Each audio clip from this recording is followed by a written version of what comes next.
ఆంధ్రప్రదేశ్ రాజధాని అమరావతి చుట్టూ outer ring road ప్రణాళిక ఒకవైపు అమలు చేయడానికి ప్రభుత్వం సిద్ధమవుతుంది. దీంతో సమాంతరంగా ఇప్పుడు ఇన్నర్ రింగ్ రోడ్డు ప్రణాళికను కూడా అమలు చేయాలని నిర్ణయం తీసేసుకుంది. దీనికి కావాల్సినటువంటి ప్రొసీజర్ మొత్తం కూడా దాదాపు కంప్లీట్ అయిపోయినట్టుగా సమాచారం. ఏపీసీఆర్డీఏ దీని మీద స్పెషల్గా వర్క్ చేస్తుంది. రాష్ట్రానికి సంబంధించినటువంటి ముఖ్యంగా రాష్ట్ర ప్రభుత్వం ఇవ్వాల్సినటువంటి అనుమతులు ప్లస్ దాని నిర్మాణానికి అయ్యేటువంటి ఖర్చు. ఎందుకంటే ఔటర్ రింగ్ రోడ్ని కేంద్ర ప్రభుత్వమే నిర్మించడానికి సంసిద్ధత వ్యక్తం చేసింది కాబట్టి దానికి ఖర్చు భారం ఆంధ్రప్రదేశ్ ప్రభుత్వం పైన లేదు. కానీ ఇన్నర్ రింగ్ రోడ్డు విషయంలో మాత్రం కొన్ని మినహాయింపులు ఉన్నటువంటి నేపథ్యంలో, ఎందుకంటే Vijayawada west bypass, east bypass ప్రణాళికలు కూడా అమలు చేయాలని కేంద్రాన్ని రాష్ట్ర ప్రభుత్వం కోరుతోంది. సో ఇది జరిగేటువంటి సమయంలో మళ్ళీ ఇన్నర్ రింగ్ రోడ్డు ప్రపోజల్ని యాక్సెప్ట్ చేయకపోవచ్చు అని అందరూ భావించారు. కానీ అమరావతి మాస్టర్ ప్లాన్ ప్రకారం చూసినా 2016 నుంచి 2018 మధ్య ఇన్నర్ రింగ్ రోడ్డుకు సంబంధించినటువంటి ప్రణాళికలను చూసినా దానిపైన జరిగినటువంటి సమగ్ర అధ్యయనాలు, రూట్ మ్యాపింగ్, వీటన్నిటి అంశాలని దృష్టిలో పెట్టుకొని చూస్తే కనుక ఖచ్చితంగా ఇన్నర్ రింగ్ రోడ్ కూడా డెవలప్ చేయాలని ఆంధ్రప్రదేశ్ ప్రభుత్వం సంకల్పించింది. ఈ క్రమంలోనే సిఆర్డీఏకి స్పెషల్గా బాధ్యతలు ఇప్పించింది. ఇప్పుడు బిల్డ్ ఆపరేట్ ట్రాన్స్ఫర్ అంటే బీఓటీ మోడల్లో ఇన్నర్ రింగ్ రోడ్ని పూర్తిగా ప్రైవేటు భాగస్వామ్యంలో కేవలం ప్రభుత్వం భూసేకరణ జరిపి ప్రైవేటు నిర్మాణ సంస్థకి అప్పగిస్తుంది. ఆ నిర్మాణ సంస్థ ఇన్నర్ రింగ్ రోడ్ నిర్మాణ ప్రక్రియ మొత్తాన్ని కూడా తన బాధ్యతగా తీసుకుని ఇన్వెస్ట్మెంట్ కూడా ఆ సంస్థే పెట్టడం ద్వారా ఇన్నర్ రింగ్ రోడ్ నిర్మిస్తుంది అనేది ప్రాథమికంగా వస్తున్నటువంటి సమాచారం. రాబోయేటువంటి 3 నెలల్లో దీనికి సంబంధించి టెండర్లను కూడా కంప్లీట్ చేసేందుకు కావాల్సినటువంటి కసరత్తుని ఏపీసీఆర్డీఏ కంప్లీట్ చేసినట్టుగా సమాచారం ఉంది. అసలు ఇన్నర్ రింగ్ రోడ్డు స్వరూపం ఏంటి, వస్తే కలిగే ప్రయోజనాలు ఏంటి, అవసరం లేదు అంటున్నటువంటి వాళ్ళకి చెప్పాల్సిన సమాధానం ఏంటి, ఒకసారి విశ్లేషించేటువంటి ప్రయత్నం చేద్దాం. ఇది ఇన్నర్ రింగ్ రోడ్డుకి సంబంధించి ఆంధ్రప్రదేశ్ ప్రభుత్వం అప్పట్లో రిలీజ్ చేసినటువంటి మ్యాప్. ఇంకో విషయం గుర్తుపెట్టుకోవాల్సింది ఏంటంటే 2017-18 సమయంలోనే దాదాపు ఈ ప్రక్రియ మొత్తం పూర్తి చేసి భూసేకరణకు కావాల్సినటువంటి గెజిట్ నోటిఫికేషన్ కూడా ఆంధ్రప్రదేశ్ ప్రభుత్వం రిలీజ్ చేసింది. సో ఒకసారి గెజిట్ నోటిఫికేషన్ రిలీజ్ చేసిన తర్వాత క్యాన్సిలేషన్ జరిగినటువంటి దాఖలాలు ఏవి కూడా లేవు. అంటే జగన్మోహన్ రెడ్డి ప్రభుత్వం 2019 నుంచి 24 మధ్య అమరావతి నిర్మాణాన్ని పడుకోబెట్టేసింది. కానీ అమరావతికి కావాల్సినటువంటి లేదా ఆ చుట్టుపక్కల ప్రాంతాలకు కావాల్సినటువంటి ఇన్ఫ్రాస్ట్రక్చర్ విషయంలో కూడా ఎలాంటి చర్యలు తీసుకోలేదు. గత ప్రభుత్వం ఇచ్చినటువంటి వాటిని రద్దు చేసేటువంటి ప్రయత్నాలు కూడా చేయలేదు. కాబట్టి మరొకసారి ఈ ఏడాది కాలంలో కూటమి ప్రభుత్వం అధికారంలోకి వచ్చినటువంటి ఏడాది కాలంలో సిఆర్డీఏ జరిపినటువంటి ప్రాథమిక అధ్యయనాలు, ఆ రూట్ మ్యాప్లో వచ్చినటువంటి ఇతర అవాంతరాలు, ఈ 5 ఏళ్లుగా జరిగినటువంటి నిర్మాణాలు కానీ వీటన్నిటిని కూడా సమగ్ర అధ్యయనం చేయడం ద్వారా ఇన్నర్ రింగ్ రోడ్డుకి యథాతథంగా మళ్ళీ ముందడుగు వేయొచ్చు అనేటువంటి క్లారిటీ ఏపీసీఆర్డీఏ ఇచ్చేసింది. సో దాంతో ఆంధ్రప్రదేశ్ ప్రభుత్వం కూడా గో అహెడ్ చెప్పేసినట్టుగా సమాచారం ఉంది. టెండర్స్ని అతి త్వరలోనే కాల్ చేసేటువంటి అవకాశం. ఇది మొత్తం రూట్ మ్యాప్ చూస్తే కనుక మీరు ఆంధ్రప్రదేశ్లో ఇన్నర్ రింగ్ రోడ్ ఐఆర్ఆర్ యాక్చువల్గా దీని మీదే ఒక కుంభకోణం జరిగిందని చెప్పని జగన్మోహన్ రెడ్డి ప్రభుత్వం ఇన్సైడర్ ట్రేడింగ్ జరిగిందని చెప్పని ఒక కేసు పెట్టి చాలా మెలో డ్రామా నడిచింది. ఎటు తేల్చకుండా గవర్నమెంట్ పడిపోయే ముందర ఒక హడావుడి మాత్రం జరిగింది. సో మొత్తంగా ఒక 97 నుంచి 98 కిలోమీటర్లు వచ్చేటువంటి మార్గం ఇది. మొత్తం ఈ సర్కిల్ అంతా కూడా ఈ green line and red line. So 2 ఫేజులుగా నిర్మాణం చేయాలని చెప్పని అప్పట్లో భావించారు. ఈ రెడ్ లైన్ ఎందుకంటే రిజర్వ్ ఫారెస్ట్లోంచి వెళ్ళేటువంటి మార్గం కాబట్టి కొన్ని జాగ్రత్తలు తీసుకోవాల్సి ఉంటుందని చెప్పని 2 ఫేజులుగా చేయాలని కూడా ఇక్కడ కోర్ క్యాపిటల్ ఏరియా ఇక్కడ వస్తుంది. సో అమరావతి రోడ్ గ్రిడ్ మొత్తం కూడా ఇన్నర్ రింగ్ రోడ్ కనెక్ట్ అయ్యే విధంగా, ఇన్నర్ రింగ్ రోడ్ రాకపోతే అమరావతిలో ఏర్పాటు చేసినటువంటి ఈ రోడ్ నెట్వర్క్కి పరిపూర్ణత రాదు అనేటువంటి అభిప్రాయం రాష్ట్ర ప్రభుత్వానికి ఉంది. కాబట్టి ప్లస్ ఈ ప్రణాళికలోనే వెస్ట్ బైపాస్ను కూడా కోట్ చేశారు. ఇక్కడ కనిపిస్తున్నటువంటి ఈ కలర్ చూస్తే కనుక మీరు ఈ మార్గం ఈ కలర్లో ఉన్నటువంటి మార్గం అంతా కూడా వెస్ట్ బైపాస్కు సంబంధించి ఈ మార్గం అంతా కూడా Vijayawada west bypass almost complete అయిపోయింది. ఇది రెడీ టు ఓపెన్ ఉంది. సో ఈస్ట్ బైపాస్ ప్లాన్ కూడా ఉంది. కాబట్టి వెస్ట్ బైపాస్ వచ్చినా కానీ ఇన్నర్ రింగ్ రోడ్కి ఎలాంటి అవాంతరం ఉండదు అనేటువంటి అభిప్రాయంతో ఆంధ్రప్రదేశ్ ప్రభుత్వం అప్పట్లో ఈ డిజైన్ రూపొందించింది. దీనికోసం గెజిట్ నోటిఫికేషన్ కూడా రిలీజ్ చేసింది. సో ఇదే యాజ్ ఇట్ ఈజ్గా అమలు చేయాలని చెప్పని రాష్ట్ర ప్రభుత్వం నిర్ణయించినట్టుగా ఒక సమాచారం వస్తుంది. అసలు చూద్దాం మనం. ఇది చూస్తే కనుక ఈ మధ్య కాలంలో రిలీజ్ చేసినటువంటి టోటల్ రోడ్ మ్యాప్స్కి సంబంధించి రోడ్ నెట్వర్క్కి సంబంధించినటువంటి మ్యాప్. సో ఇక్కడ ఈ బ్లూ కలర్లో కనిపిస్తున్నటువంటి మార్గం అంతా కూడా ఇన్నర్ రింగ్ రోడ్డు, ఈ పింక్ కలర్లో కనిపిస్తున్నది అంతా కూడా విజయవాడ వెస్ట్ బైపాస్, ఈ బ్లాక్ డాట్స్తో కనిపిస్తున్నది విజయవాడ ఈస్ట్ బైపాస్, ఈ రెడ్ మార్క్తో కనిపిస్తున్నది Amaravati outer ring road. So ఈ రోడ్ నెట్వర్క్ టోటల్గా యాజ్ ఇట్ ఈజ్గా అమలు చేయాలి అనేటువంటి సంకల్పంతోనే కూటమి ప్రభుత్వం రీసెంట్గా ఈ రోడ్ నెట్వర్క్ సంబంధించినటువంటి మ్యాప్ రిలీజ్ చేసింది. సో దీన్ని మనం దృష్టిలో పెట్టుకొని చూస్తే కనుక గతంలో రిలీజ్ చేసినటువంటి యాజ్ ఇట్ ఈస్ గతంలో ఏదైతే రిలీజ్ చేసిందో అవే మార్గాలు ఉంటాయి ఇప్పుడు ఈ ఇన్నర్ రింగ్ రోడ్డుకి సంబంధించినటువంటి స్వరూపంలో కూడా. కాబట్టి ఇన్నర్ రింగ్ రోడ్డుని అమలు చేసేటువంటి బాధ్యత ఏపీసీఆర్డీఏకి రాష్ట్ర ప్రభుత్వం ఇచ్చింది. ఏపీసీఆర్డీఏ తీసుకున్నటువంటి ఈ బాధ్యత ప్రకారం చూస్తే 2018లో రిలీజ్ చేసినటువంటి నోటిఫికేషన్ కూడా ఒకసారి మనం చూడాల్సి ఉంటుంది. ఒక సమగ్రమైనటువంటి నోటిఫికేషన్ రిలీజ్ చేసింది సిఆర్డీఏ. దీనికి సంబంధించినటువంటి అన్ని అంశాలని ఇన్నర్ రింగ్ రోడ్డుకు సంబంధించినటువంటి సమగ్ర స్వరూపం ఇది. అలైన్మెంట్తో సహా ఎలాంటి నిర్మాణాలు జరగాలి, వాటికి సంబంధించి సర్వీస్ రోడ్లు, ఎంట్రీ ఎగ్జిట్కి సంబంధించి ప్రవేశ నిష్క్రమణ మార్గాలు, ప్రతిపాదిత నిర్మాణాలు, కన్స్ట్రక్షన్, ప్రతిపాదిత కాన్సెప్షన్, ఇవన్నీ కూడా అప్పట్లోనే పాదచారులకు కల్పించాల్సిన సౌకర్యాలు. ఎందుకంటే ఇన్నర్ రింగ్ రోడ్ అనేది సిటీ అవుట్స్కట్స్ నుంచి నడిచినప్పుడు కూడా అక్కడ గ్రామాలకు సంబంధించినటువంటి కనెక్టివిటీ ఎక్కువగా ఉంటుంది. ప్లస్ పట్టణ ప్రాంతాలు కూడా ఇందులో కలుస్తాయి. కాబట్టి నడిచి వెళ్ళేటువంటి వారి దగ్గర నుంచి ద్విచక్ర వాహనాలు, 4 వీలర్స్ వరకు సమగ్ర ప్రణాళికని ఇన్నర్ రింగ్ రోడ్లోనే చేశారు. స్మార్ట్ లైటింగ్, రహదారి నిర్వహణ వ్యవస్థలు, ట్రక్కులు నిలుపు స్థలాలు, బస్సులు నిలుపు స్థలాలు, విశ్రాంతి స్థలాలు, వీటన్నిటితో ఒక సమగ్ర నివేదికని రాష్ట్ర ప్రభుత్వం అప్పుడే తయారు చేసింది. సో ఈ ప్రణాళికను కూడా ఒకసారి మనం విశ్లేషిద్దాం. సో మొత్తం ఈ సమగ్ర స్వరూపాన్ని తయారు చేసేటప్పుడు ప్రస్తుతం ఉన్నటువంటి వ్యవస్థలపైన కూడా రాష్ట్ర ప్రభుత్వం ఫోకస్ పెట్టింది. ఇంట్లో జాతీయ రహదారి, ముఖ్యంగా జాతీయ రహదారి 16 అంటే ఇది కోల్కతా చెన్నై రహదారి. అలానే జాతీయ రహదారి 65, ఈ ఓల్డ్ నెంబర్స్ చూస్తే 9, 5 వస్తాయి. సో ఇది మచిలీపట్నం పూణే రహదారి, అంటే హైదరాబాద్ కనెక్ట్ అయ్యేది కూడా, విజయవాడ హైదరాబాద్ని కనెక్ట్ చేసేది కూడా ఈ రహదారే. అలానే జాతీయ రహదారి 30, ఇది ఇబ్రహీంపట్నం నుంచి మొదలయ్యి జాతీయ రహదారి 65 నుంచి ప్రారంభమైంది, ఛత్తీస్గఢ్లో జగదల్పూర్కి కనెక్ట్ అవుతుంది ఇది. సో ప్రతిపాదిత ఇన్నర్ రింగ్ రోడ్డు జాతీయ రహదారులను 5 ప్రదేశాల వద్ద కలుపుతుంది, ఖండిస్తుంది అంటే కలుపుతుంది.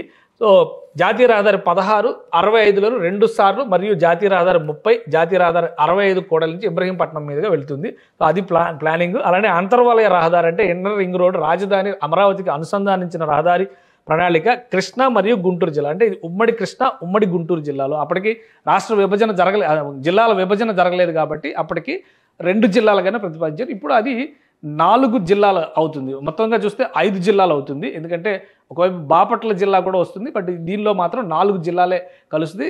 కృష్ణా, గుంటూరు, ఎన్టీఆర్ జిల్లా, అలానే పల్నాడు జిల్లా, ఈ 4 జిల్లాలు కూడా ఇక్కడ కలుస్తాయి. దానికి సంబంధించి 41 గ్రామాలు, కొండపల్లి అటవీ సురక్ష అంటే రిజర్వ్డ్ ఫారెస్ట్ ఉంది.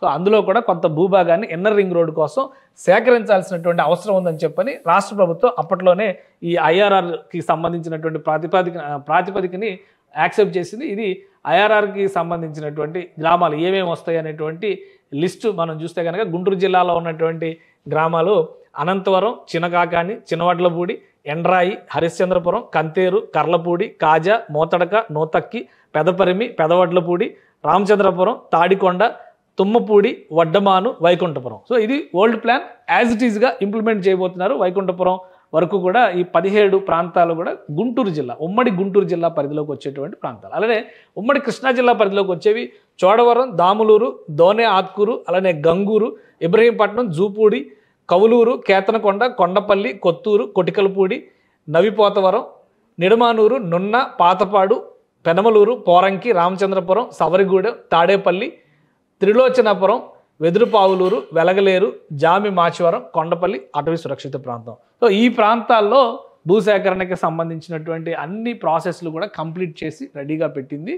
ఒకసారి వర్క్స్కి టెండర్స్ కనుక పిలవడం మొదలు పెడితే ఆయా ప్రాంతాల్లో ఇచ్చేటువంటి ప్యాకేజీలు సెలెక్ట్ చేసినటువంటి సంస్థలు ఒకే సంస్థకి ఇస్తుందా, ఒక కన్సార్షియంకి ఇస్తుందా, లేదా కొన్ని గ్రూప్ ఆఫ్ కంపెనీస్కి విభజించి ఇస్తుందా అనే దాని మీద ఇంకా క్లారిటీ రావాల్సి ఉంది. కానీ అంతర్గతంగా జరిగినటువంటి ప్రాసెస్లో మాత్రం ఏపీసీఆర్డీ దీనిపైన ఒక క్లారిటీతో ఉంది కాబట్టే ఈ అలైన్మెంట్లకు సంబంధించి అంశం పైన చాలా స్పష్టత వచ్చింది కాబట్టి నిర్మాణాన్ని ముందుకు తీసుకెళ్లాలనేటువంటి అంశం పైన క్లారిటీ వచ్చింది. 3 నెలల్లో ఈ టెండర్స్ ప్రాసెస్ కూడా కంప్లీట్ చేయాలని చెప్పని భావిస్తుంది. అలానే ఈ నిర్మాణాన్ని, ఎందుకంటే ఔటర్ రింగ్ రోడ్డుని, అమరావతి ఔటర్ రింగ్ రోడ్డుని 140 అడుగుల విశాలంగా అంటే 12 వరుసల రహదారి తరహాలో నిర్మించాలని చెప్పని రాష్ట్ర ప్రభుత్వం భావిస్తుంది. మరి ఇన్నర్ రింగ్ రోడ్ సైజ్ ఏ విధంగా ఉంటుంది అది కూడా ఒకసారి విశ్లేషిద్దాం మనం. ఇన్నర్ రింగ్ రోడ్డుకి సంబంధించి అప్పట్లోనే ఇచ్చినటువంటి డ్రాఫ్ట్లో క్లారిటీ ఇచ్చారు. ఇదే అంశానికి గెజిట్ కూడా అప్పుడు రాష్ట్ర ప్రభుత్వం రిలీజ్ చేసింది. దీన్ని ఒకసారి మనం పరిశీలించి చూస్తే కనుక మొత్తం 96.6 కిలోమీటర్ల పొడవైనటువంటి రహదారిని ప్రతిపాదిస్తుంది ఐఆర్ఆర్ కింద. 96 అంటే 97 కిలోమీటర్లు అంచనాగా వేసుకుని చూస్తే కనుక 75 మీటర్ల పొడవు ఉంటుంది, అంటే వెడల్పు ఉంటుంది. సో ఇప్పుడు ఔటర్ రింగ్ రోడ్డు దీనికి డబల్ ఉంటుంది, ఎందుకంటే 140 మీటర్లు అడిగింది రాష్ట్ర ప్రభుత్వం దానికి మంజూరు కూడా చేసింది. కేంద్ర ప్రభుత్వం కూడా క్లియరెన్స్ ఇచ్చింది కాబట్టి 130 దాకా క్లియరెన్స్ ఇచ్చినట్టుగా ఉంది. అలానే రాజధాని పరిధి నుంచి అంతర్వలయ రహదారి అనుసంధానించిన 27 రహదారుల పొడవు 91.16 కిలోమీటర్స్. అంటే ఇవి రాజధాని మాస్టర్ ప్లాన్లో చూపించినటువంటి మార్గాలు కొన్ని ఎక్స్టెండ్ చేసి చూపించాలని చెప్పని రాష్ట్ర ప్రభుత్వం డిసైడ్ చేసింది. అప్పట్లోనే ఈ ప్రణాళికను పెట్టింది. అంటే ఈ మార్గాలన్నింటినీ కూడా ఈ ఎక్స్టెండ్ చేసేటువంటి మార్గాలన్నీ కూడా ఈ మార్గాలన్నీ దీన్ని కలిపేటు ఇన్నర్ రింగ్ రోడ్డు కలపడానికి వచ్చేటువంటి ఈ మార్గాలన్నిటి డిస్టెన్స్ చూస్తే కనుక 91.16 కిలోమీటర్లు వస్తుంది ఈ మార్గాలే. సో ఇది ఈ మిగతా మొత్తం మార్గం చూస్తే కనుక 96 కిలోమీటర్లు వస్తుంది. సో దాన్ని దృష్టిలో పెట్టుకొని రాష్ట్ర ప్రభుత్వం ఇప్పుడు ఒక లెక్క ఇప్పుడు అమలు చేసేటువంటి ప్రయత్నం చేయబోతోంది. దీనిలో జరిగేటువంటి మార్పులు చేర్పులు ఏ విధంగా ఉండొచ్చు, అలానే సిఆర్డిఏ ఇచ్చినటువంటి డేటా ప్రకారం కనుక చూస్తే కనుక గతంలోనే 2018లోనే దీనికి సంబంధించినటువంటి ప్రతిపాదనని సిఆర్డిఏ ఆమోదించింది. రాష్ట్ర ప్రభుత్వం క్లియరెన్స్ ఇచ్చింది. దానికి సంబంధించి గెజిట్ నోటిఫికేషన్ కూడా రిలీజ్ చేశారు. సో ఇది మొదటి దశ, రెండో దశ, 2 దశలుగా దీన్ని మొదలు పెట్టాలని చెప్పని అనుకున్నారు.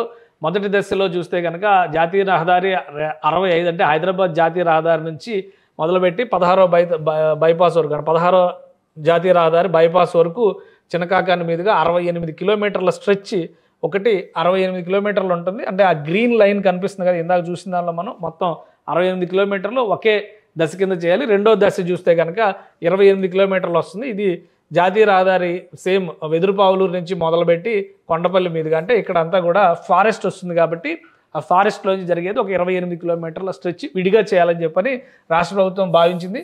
సో దాదాపు అదే ప్యాకేజీ అదే స్టైల్ ఇప్పుడు కంటిన్యూ అయ్యేటువంటి అవకాశాలు ఉన్నాయి. టెండర్స్లో ఇంకా క్లియర్ పిక్చర్ వచ్చేస్తుంది. సో ఇచ్చినటువంటి సర్వేలు దేనికి చేశారు ఏంటి, classified traffic volume count, turning movement, origin destination, axle load survey ఇవన్నీ చేసిన తర్వాతే రహదారి సైజుని రహదారి వైశాల్యాన్ని కూడా డిసైడ్ చేశారు. సో దాని ప్రకారం ఇక్కడ చూస్తే కనుక రెండో దశ వెళ్ళేటువంటి మార్గమే కాంప్లికేటెడ్ మార్గం ఉంటుంది. 9 కిలోమీటర్ల పొడవు సురక్షిత అటవీ ప్రాంతం నుంచి వెళ్తుంది. 8 కిలోమీటర్ల పొడవులో ఇక్కడ సొరంగం తవ్వబోతున్నారు. సో అలాగే అమెరికా నున్న మరియు కొత్తూరు సమీపంలో 2 సార్లు పోలవరం కాలువను దాటుతుంది. అక్కడ భారీ బ్రిడ్జిలు కట్టాల్సి వస్తుంది కాబట్టి సో ఇది అధిక భాగం కొండ భాగంలో ఉన్నటువంటి అటవీ ప్రాంతం ద్వారా వెళ్తుంది. రెండో దశ ముసాయిదానేమో 15 గ్రామాల నుంచి వెళ్తుంది. మొదటి దశ ముసాయిదాకి సంబంధించి కూడా ఇక్కడ క్లారిటీ ఇచ్చారు. అది 28 గ్రామాల మీదుగా మొదటి దశ ముసాయిదా వెళ్తుంది. 68 కిలోమీటర్ల స్ట్రెచ్, ఇది 28 కిలోమీటర్ల స్ట్రెచ్. సో మొత్తం మ్యాప్ ఇది గ్రీన్ లైన్లో ఉన్నదంతా కూడా ఫస్ట్ ఫేజ్, సెకండ్ ఫేజ్లో తీసుకునేటువంటి ఇది. రెడ్ లైన్లో ఉన్నటువంటి మార్గం అంతా కూడా ఫస్ట్ ఫేజ్లో చేసేది. అంటే ఆల్మోస్ట్ 75% ఫస్ట్ ఫేజ్లోనే కంప్లీట్ చేయాలనేది ప్రణాళిక. మ్యాక్సిమం టైము 2 నుంచి 3 సంవత్సరాలు పెట్టేటువంటి అవకాశం ఉందని చెప్తున్నారు. సో ఒకవేళ అదే నిజమైతే కనుక వీలైనంత వేగంగా వీటికి సంబంధించినటువంటి ప్రణాళికని కంప్లీట్ చేసేందుకు రాష్ట్ర ప్రభుత్వం కసరత్తు చేస్తే 2030లో IRR 8 వరుసల రహదారి వ్యవస్థ అవసరం కాబట్టి దాన్ని దృష్టిలో పెట్టుకొని అప్పుడు ప్రణాళిక చేశారు. ఇప్పుడు ఇది కంప్లీట్ అయ్యేసరికి 2030 వచ్చేస్తుంది. కాబట్టి గత 5 ఏళ్ళు వృధా అయింది కాబట్టి ఈ 5 ఏళ్ల రికవరీని ఇప్పుడు రాష్ట్ర ప్రభుత్వం వీలైనంత వేగంగా చేయాలని చూస్తుంది. ఒకసారి ఈ వెహికల్ ట్రాఫిక్కి సంబంధించి కూడా ఇందులో ప్రణాళికని అప్పుడే డిజైన్ చేశారు. అందులో ఏం మెన్షన్ చేశారో కూడా ఒకసారి విశ్లేషిద్దాం మనం. సో వెహికల్ ట్రాఫిక్కి సంబంధించినటువంటి అంశాలు చూస్తే కనుక 75 మీటర్ల పొడవులో ఉండేటువంటి వెడల్పులో ఉండేటువంటి మార్గాన్ని దీనిలో పాదచారుల కోసం, సర్వీస్ రోడ్ల కోసం, సెంట్రల్ అలైన్మెంట్లు, అలానే ప్లాంటేషన్ స్ట్రిప్స్, సైకిల్ వేస్ కూడా డిజైన్ చేశారు. ఆ డిజైన్ ఒకసారి మనం చూద్దాం. ఇది మెయిన్ క్యారేజ్ వేతో పాటు, అంటే మెయిన్ క్యారేజ్ వే 15 మీటర్ల వెడల్పు, ఇందులోనే 0.5 మీటర్లు, ఇవన్నీ కూడా టెక్నికల్ అంశాలు కాబట్టి మనం ఒక చిన్న డయాగ్రామ్ చూస్తే మొత్తం పిక్చర్ అంతా క్లియర్గా అర్థమైపోద్ది. ఏ విధంగా డిజైన్ చేస్తుంది రాష్ట్ర ప్రభుత్వం IRRకి సంబంధించి అనేది అర్థం చేసుకోవచ్చు. ఇది మెట్రో రైలు నిర్మించేటువంటి మార్గం వస్తే కూడా అక్కడ కొంత సదుపాయాలు కల్పించేందుకు అనువుగా ఇక్కడ డివైడర్లను కూడా విశాలమైనటువంటి డివైడర్లని ప్లాన్ చేస్తూ ఉన్నారు మధ్యలో. సో ఇది ఒక సెంట్రల్ లైను, ఇవి వచ్చే వాహనాలు, ఇవి వెళ్ళే వాహనాలు. సో ఇవి ఇటు వచ్చే వాహనాలు, ఇవి వెళ్ళే వాహనాలు అనమాట. 8 వరుసల రహదారి ఉంటుంది. ఇక్కడ చూస్తే మిడిల్ లైన్స్ 8 వరుసల రహదారి ఉంటుంది. మధ్యలో ఒక సపరేషన్ డివైడరు, ఇక్కడ స్పేస్. వీటిని మెట్రో రైలు మార్గాలకు ఉపయోగించాలంటే కూడా ఒక ప్లాన్ చేయొచ్చని. అలానే సర్వీస్ రోడ్డు 2 వరుసల సర్వీస్ రోడ్లు ప్లాన్ చేస్తారు. సైకిల్ ట్రాక్ సపరేట్గా ప్లాన్ చేస్తారు. మళ్ళీ ఫుట్పాత్, వాక్వేస్ ఇవన్నీ కూడా నడక మార్గాల కింద చూడాల్సి ఉంటుంది. మొత్తం కలిపి 75 మీటర్ల మార్గం కింద దీన్ని డిజైన్ చేశారు. సో ఈ ప్రణాళికని యాజ్ ఇట్ ఈజ్గా ఇప్పుడు మళ్ళీ అమలు చేసేటువంటి అవకాశం ఉంది. ఇక్కడ 2 అంశాలు రాష్ట్ర ప్రభుత్వం సిఆర్డిఏకి అప్పగించినటువంటి 2 ప్రాథమికమైన అంశాలు ఏంటంటే ప్రభుత్వ ఖజానా పైన భారం పడకుండా ప్రైవేటు భాగస్వామ్యంతో బీఓటీ పద్ధతిలో నిర్మించడం ఎలా, దీనికి సరైనటువంటి భాగస్వామిని ఎంపిక చేయాలి. ఆయా మార్గాల్లో సమగ్ర సర్వే చేసిన తర్వాత ఏవైతే గతంలో కోట్ చేశారో అంటే 28 గ్రామాలు ప్లస్ అంతగా 2 మార్గాలు, ఫస్ట్ ఫేజ్లో వచ్చేటువంటి 28 గ్రామాలు, తర్వాత ఫేజ్లో వచ్చేటువంటి 18 గ్రామాలు, ఆ మార్గాల్లో ఎక్కడ కూడా ఎలాంటి అవాంతరాలు కొత్తగా వచ్చేటువంటి అవకాశం లేదు. కాబట్టి టెక్నికల్గా ఫేజ్ 2లో చేయాలనుకున్నటువంటి నిర్మాణం మాత్రం ఇప్పటికీ కాంప్లికేటెడ్. అది అటవీ మార్గం, కొండలు, గుట్టలు, అలానే పోలవరం కాలువల మీద నుంచి వెళ్ళేటువంటి మార్గం కాబట్టి అది కొంచెం కాంప్లికేటెడ్గా ఉంటుంది. మిగతా మార్గాలకు సంబంధించినటువంటి ఎలాంటి ఇబ్బందులు ఉండకపోవచ్చు. సో బీఓటీ పద్ధతిలో ఎవరిని భాగస్వామిగా ఎంపిక చేయబోతారు, చాలా పెద్ద పెద్ద కంపెనీలు కూడా పోటీ పడుతున్నట్టుగా సమాచారం ఉంది. ఎందుకంటే అదానీ గ్రూప్ లాంటివి, జిఎంఆర్ గ్రూప్ లాంటివి నిర్మాణ రంగంలో మంచి పేరు దక్కించుకుంటున్నటువంటి, ఈ మధ్య కాలంలో జాతీయ రహదారులు పెద్ద ఎత్తున నిర్మిస్తున్నటువంటి ఎంఈఐఎల్, ఎందుకంటే వెస్ట్ బైపాస్ ఎంఈఐఎల్ సంస్థే నిర్మించింది. అలానే వెస్ట్ బైపాస్ బ్రిడ్జ్ వచ్చేసరికి అదానీ గ్రూపు, నవయుగ గ్రూపు కంబైన్డ్ వర్షన్లో నిర్మించింది. సో ఇదే తరహాలో ప్రైవేటు సంస్థల్ని ఒక కన్సార్షియమ్స్గా ఫామ్ చేసి ఇస్తారా, లేదా ఒక కంపెనీకే ఇది మొత్తం ఇచ్చేటువంటి అవకాశం ఉంటుందా? చాలా పెద్ద ల్యాండ్ పార్సిల్, దీనికి సంబంధించినటువంటి భూసేకరణ అంశాలు కూడా ముడిపడి ఉంటాయి. కాబట్టి రాష్ట్ర ప్రభుత్వం సమగ్ర అధ్యయనం కంప్లీట్ అయింది కాబట్టి క్లియరెన్స్ ఇచ్చినట్టుగా ఒక సమాచారం ఉంది.